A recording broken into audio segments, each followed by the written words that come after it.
Hey everyone, welcome to Sudbury Interviews. Today we have Melissa Belanger, also known as Missy Dawn in her musical career, and she's a real estate agent here in Sudbury. Just before we begin, you can join us on sudstown.com and join the conversation. Hey Melissa, how you doing? I'm doing well, Danny. How are you? I'm doing really well. Yeah, it's a nice hot Good. day out there, huh? It's definitely hot. So how did you tell us about real estate? How did you get involved in this business in the first place? How long you been in there? Well, I got in through my dad. It's really a family thing. Between the two of us, we have over 60 years experience. So I've always been drawn to helping people. I basically lived in that environment, grew up with my dad selling real estate. So it was a pretty natural fit for me. Yeah, that sounds great. So you got into it, what, 15 years ago? Almost 20, coming up on my 20th anniversary. Wow, that's amazing. Yeah. It is. So I'm going to go ahead and ask the obvious question here. What's going on with the market? Because a house that used to cost maybe, $100,000 is now like, half a million or a quarter million or something. 400, 500, yeah. Yeah. So what's going on there? What do you know about that? So, I mean, market prices have always, I mean, real estate, it's always a safe investment. We know that they continue to climb. You can never replace a house for what you could have. You know what I mean? Once you buy it, you can never replace it for that price. Right now, things are shifting slightly, but Sudbury's still holding strong compared to all other areas in Ontario. Like you may read of down south, kind of slowing a little bit, but interest rates have made buyers a little bit more cautious because the inventory is still low here in Sudbury. Everything's still moving quickly. So it depends on what the circumstances are. We have less inventory means more competition. So as long as we have an inventory shortage, we will always see these competitive prices happening. So I don't see it going down anytime soon. We started to recognize this pattern in COVID, like if you remember, um, just when we thought the market was going to decline, it actually reversed. It got crazy. So that's kind of where we're at. We're kind of in a bubble here in Sudbury. So yeah, the market is super healthy, super strong, super competitive. So when you say low inventory, you mean the number of houses for sale? Yeah, versus people buying, right? So it's like, walking into a store. Remember the COVID times again? The Yeah. Oh, toilet yeah. paper? Who can forget that? There's one toilet paper and 100 people that want it. Well, imagine that for real estate. It's like we have tons of buyers in the market, but we don't have any inventory. So once something comes up, the strategy is to hold that certain listing for about 5 to 7 days, right? To get Yeah. as many people through as you can. First of all, we price it accordingly. We price it slightly under maybe market value, and then we create this frenzy of interest. And then on the seventh day, the seller just basically goes in and picks the offer that they want. I mean, I was involved in a competition on Friday, and of course, my people were the successful bidders, but we had 11 offers. We were competing Wow. against 11 offers. So it's a sign of the times. I don't see anything getting better. I mean, unless we see some real changes with, inventory. We start seeing some new development and affordable. That's the thing. Like we are getting new development, but it's like not affordable, right? So we need some affordable housing. We've got a generation of people trying to buy houses today, and the only possible way they're getting into the market is to do like something with revenue in it as well, right? Because the prices are so high. So they'll get a mortgage and then they'll maybe make a secondary unit in the place and then, have that revenue stream to kind of help them with the mortgage and stuff. Right, right. So it's kind of like supply and demand. If there's less, Literally, right, right. Yeah, literally, that's what it is, supply and demand. But it's been like that for so long. I mean, we did see some hikes in interest rates, right? We went through a little period of time where things kind of, I don't want to say like completely slowed down, but they certainly slowed down because people were cautious about the interest rates. yeah. But in the last several announcements from the Bank of Canada, it's been on a declining trend, right? So they've reduced half a point here, half a point there. So that garners more buyer confidence, right? So these people that were maybe sitting on the fence before, they're cautiously optimistic, right? They're like, Yeah. okay, I can afford this now. And I want to do it before we figure out what happens with across the border kind of thing, right? Because nobody knows what's going to happen with, the tariffs and all of these things and how it's going to affect us, our markets and stuff. So yeah, right now it's definitely a busy, swift market. So the interest rates you're referring to, like the bank of the interest rate we would pay on a loan to buy a house. Yeah, exactly. Okay. So yeah, so right now you're gonna get, just over 4%. That makes your buying power, like that all dictates what your buying power is going to be, right? But if the rates jump up to, and they were at some point, they were up like over 6 and close to 7, that makes a huge difference, right, on what your Yeah. purchasing power. So now that they're on a declining trend, you've got that massive buyer confidence, no inventory. So it just kind of creates like this vortex, if you would. Like, people are so like they just want to get into the market. They're going to do whatever they can. Again, like the competition that we won the other day, it was like 75,000 over list. So Wow. that gives you an indication. So just because you see a house for sale, let's say you see a nice starter home for sale and it's like 349, that is not the case, right? It's going to be Because then you higher. get all these offers, yeah, and then the house might sell for maybe four and a quarter. But and that's the interesting thing. It's tough for buyers who are entering, especially if they don't know um, what's going on in the market. So you kind of got to groom them, let them see what's happening out in the market. So it takes some time. And then, of course, you have a buyer who wants a house. It doesn't necessarily mean you're going to get that house. Back in the day, it would be like, I love this house, let's go see it. And then we'd put an offer in on it and then we would negotiate it. And 9 times out of 10, you would be successful. That's not how it works anymore, Hmm. at least here in Sudbury. I mean, this isn't happening in all centers, but here in Sudbury, that's the way it's happening, unfortunately. So everyone's competing over the same property, right? So it's the highest and best offer. Many, many times they're pulling conditions out of the offer and submitting what we call a cash offer, which doesn't mean they're going to show up with a bag full of cash, but it just means that there's no conditions in the offer. So oftentimes no home inspection, oftentimes no financing conditions, like just a clean offer. Wow. And that's, I know, I know, and it's a pretty uncomfortable for especially first time home buyers, right? So you have to really align yourself with someone who's kind of got their finger on the pulse and knows exactly what's going on in the market, Yeah. that can guide you for sure. Because if you're working with someone who doesn't, you will be unsuccessful. Like it'll just be Really? almost impossible to get a property. Well, yeah, because you have to know, your agent has to know the dynamics of what's happening. They have to be like knowledgeable in terms of values and stuff like that. Like just because it came up at 350, like I would know immediately, look guys, here's the comparables. This is not, it's priced for competition. So then I would bring them kind of down to reality and say, like, here's the comps. It's more likely to sell in this area. So Oh, sometimes when I have people buying, like, let's say you called me, for instance, and you had a $350,000 budget, we wouldn't be shopping at prices at homes that are listed at 350. We would just, it would be almost impossible, right? So wow. yeah, it's a touchy. But that It's was a big house like 10 years ago. 350 was a big house. absolutely. So you would think like, the average sale price kind of thing.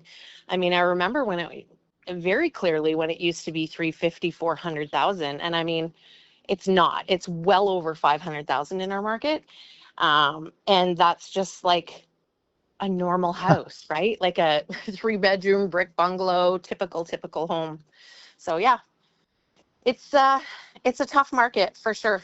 But I don't, like I said, I don't see anything changing unless unless there's a major shift in available product. And here's the thing, like people wonder, like, why are all of a sudden are we having these issues with inventory? Like we've never had these issues before. Well, number one is like immigration, right? So we have a lot more, Canadian residents or people entering the country. So obviously there's that. But like there's all kinds of reasons why it's happening.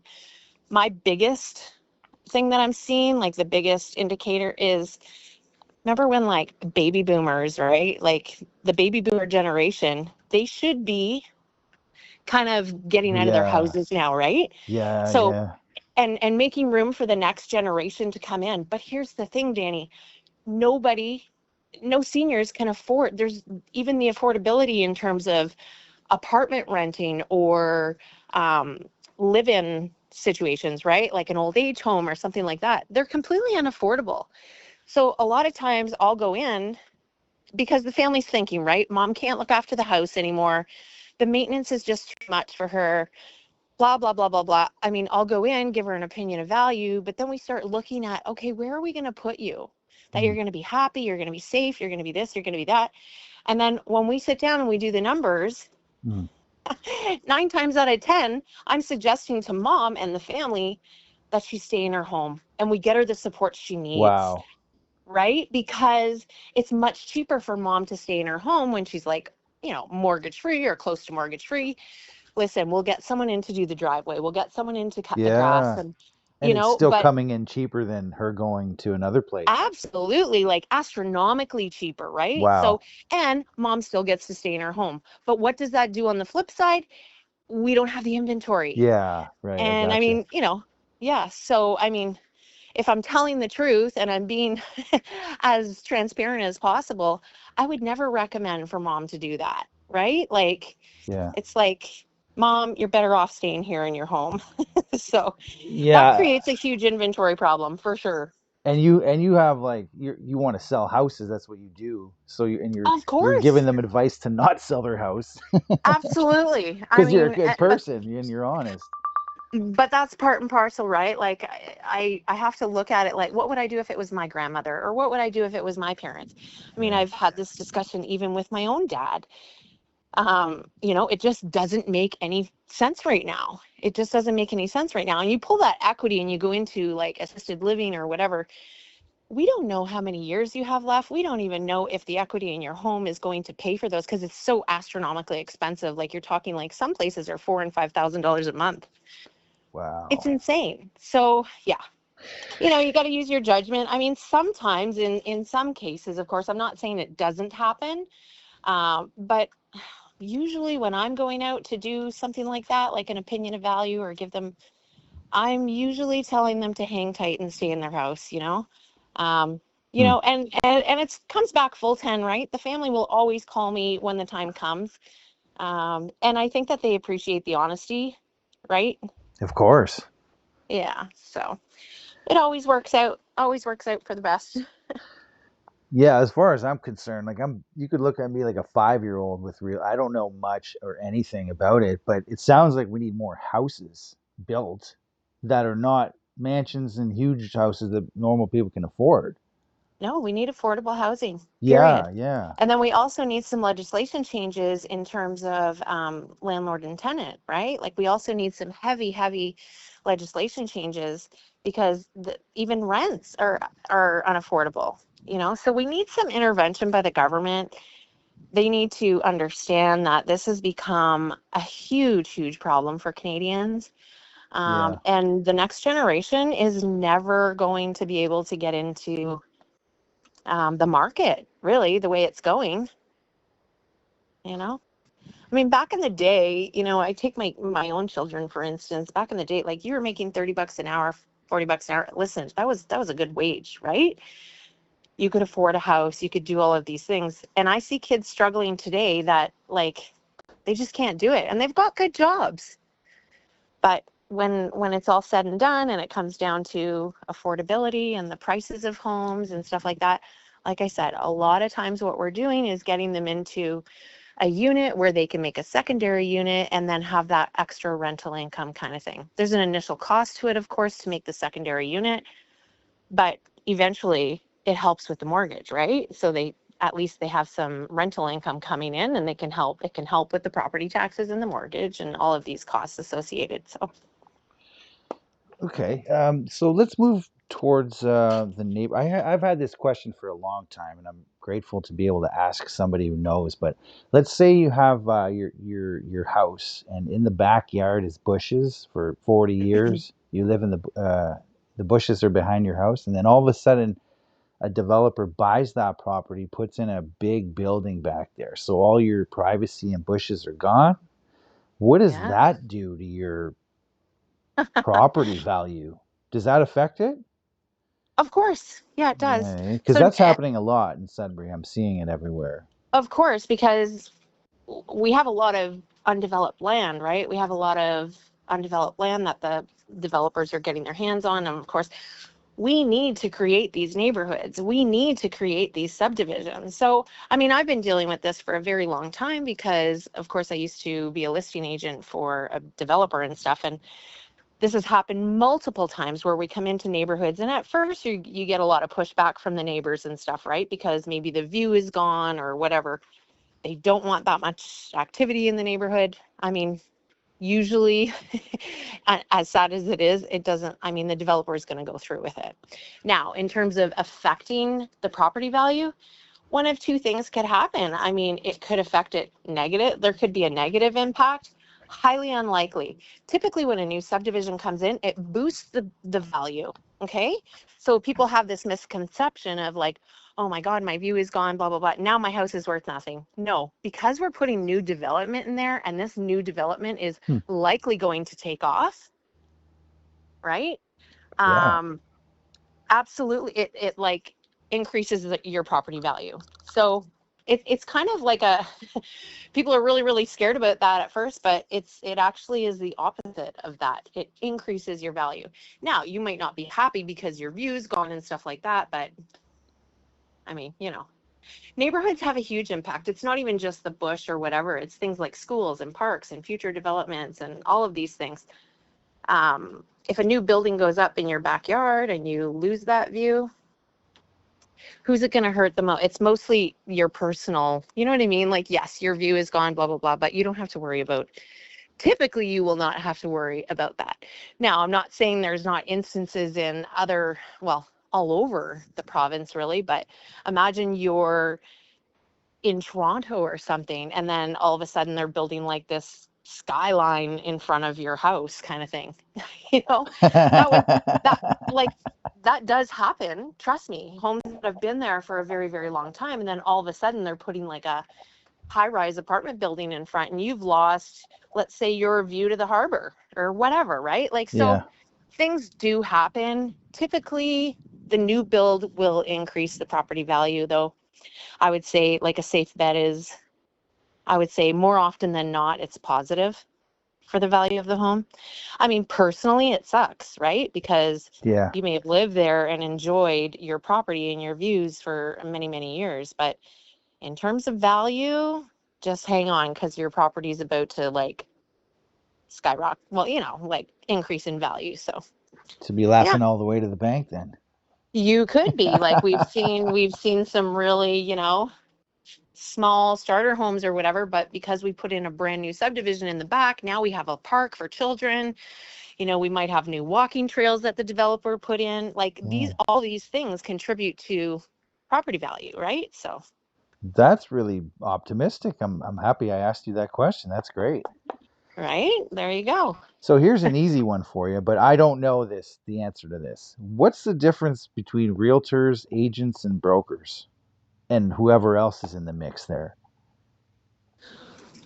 Well, a broker is just another level of education that we can get. So, a broker, we have a couple different things. So, we have a sales representative, which I am. Yeah. So, I've had my sales representative license for many years.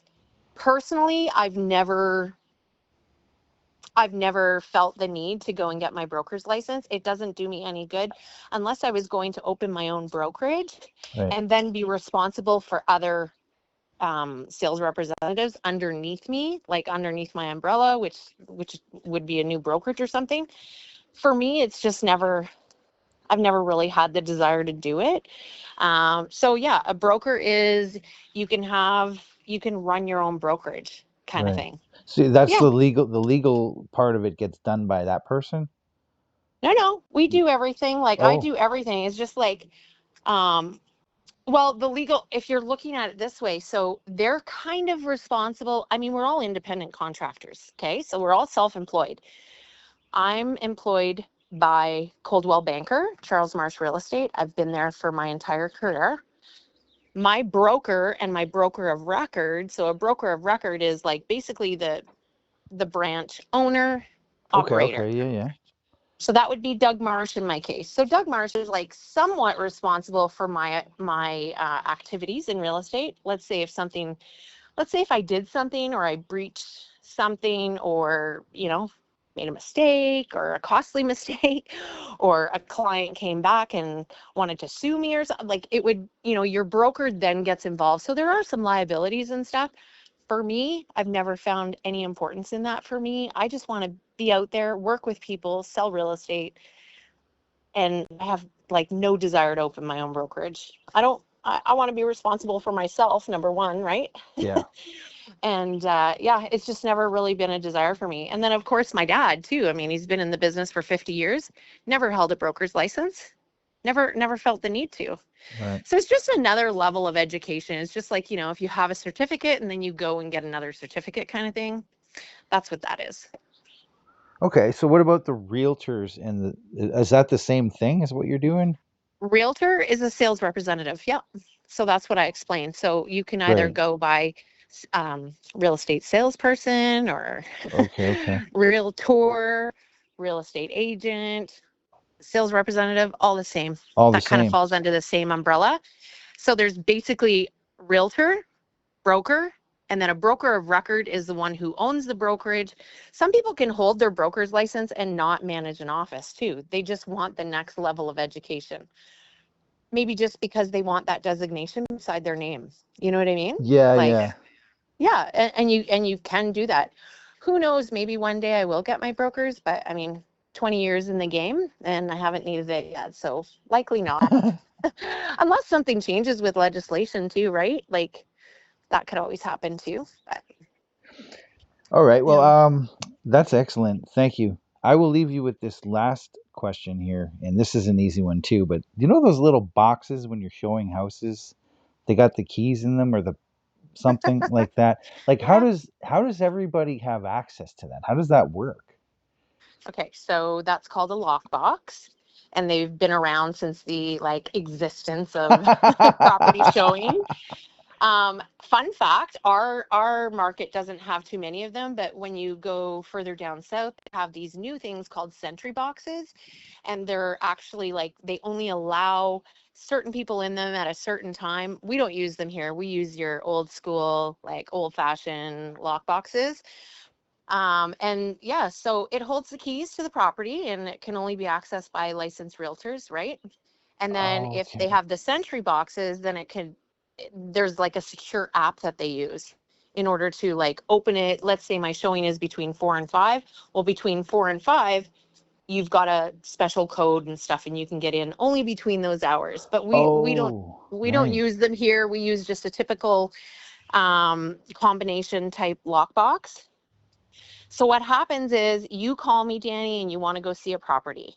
So I go in my system, I pull up the listing, obviously do all of my research on that property, and then I book an appointment. So we have a back system where we can book an appointment, right? So I'll say I'll choose tomorrow between 5 and 6. I'm going to show this property. So it's all within our program in the background. Yeah. So I send out the request. The listing agent then approves or denies my showing based on whatever, what's going on. So once they approve my showing for that day, I'll get a message in the background that says, you are confirmed. Here is the access information. So that could include all kinds of things. That could include the lockbox number, where the lockbox is located. You know what I mean? Stuff like that. So, yeah. I'd say that's a really great system. I love that. Well, and sometimes we don't even use the lockbox nowadays because a lot of people have like just keypad entry, Yeah.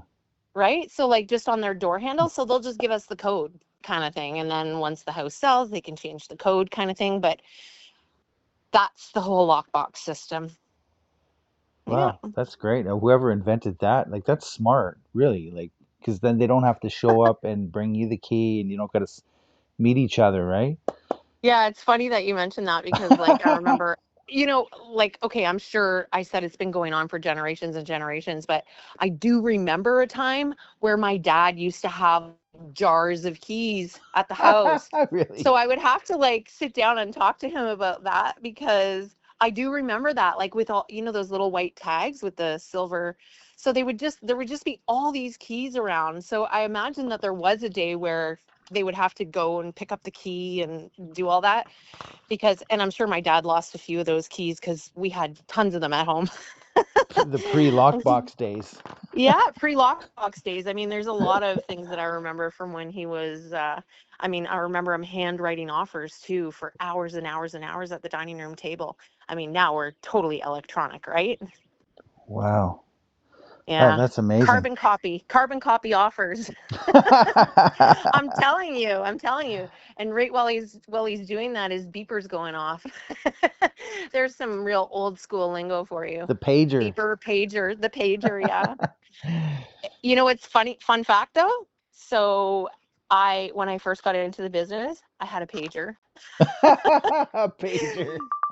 Exactly. So, that makes me feel old, but it didn't last for very long because then the whole, the iPhone came in and everything was done off the iPhone. I mean, I could totally run my business off my iPhone. So thank God for technology, right?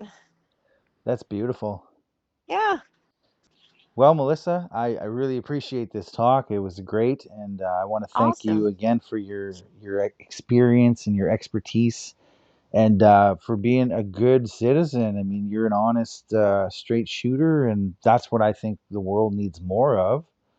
You know, so Awesome. I appreciate that. I appreciate that. And thanks for including me. anytime, Great. my friend. We'll see you this summer. Hopefully, have a good one. I hope so. You too. Have a good day. Bye. Take care, Danny. Bye bye.